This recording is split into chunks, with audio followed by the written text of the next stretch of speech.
भोज के लिए एक व्यक्ति ने एक बार एक बकरे की बलि चढ़ाने की तैयारी आरंभ की।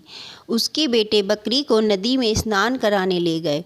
नहाने के समय बकरा एकाएक बड़ी जोर से हंसने लगा, फिर तत्काल दुख के आंसू बहाने लगा। उसके विचित्र व्यवहार से चकित होकर बेटों ने उससे जब ये ऐसा करने का कारण जानना चाहा, तो बकरे ने कहा कि कारण वह उनके पिता के सामने ही बताएगा।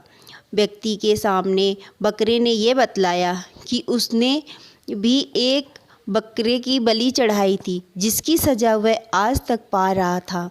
तब से 499 जन्मों में उसका गला काटा जा चुका था और अब उसका गला काटने की अंतिम बारी है।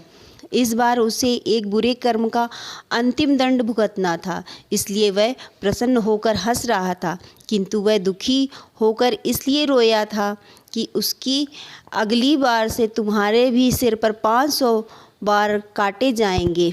व्यक्ति ने उसकी बात को गंभीरता से लिया और उसके बलि की योजना स्थगित कर दी तथा अपने बेटों से उसे पूर्ण संरक्षण की आज्ञा दी। किंतु बकरे ने व्यक्ति से कहा कि ऐसा संभव नहीं है, क्योंकि कोई भी संरक्षण उसके कर्मों के पापों को नष्ट नहीं कर सकते। कोई भी प्राणी अपने कर्मों से मुक्त नहीं हो सकता है।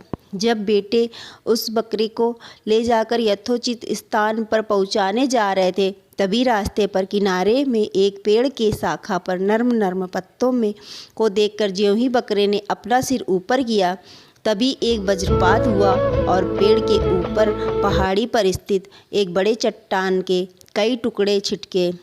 एक टुकड़ा उस बकरे के सिर पर इतनी जोर से लगा कि पलक झपकते ही उसका सिर धड़ से अलग हो गया।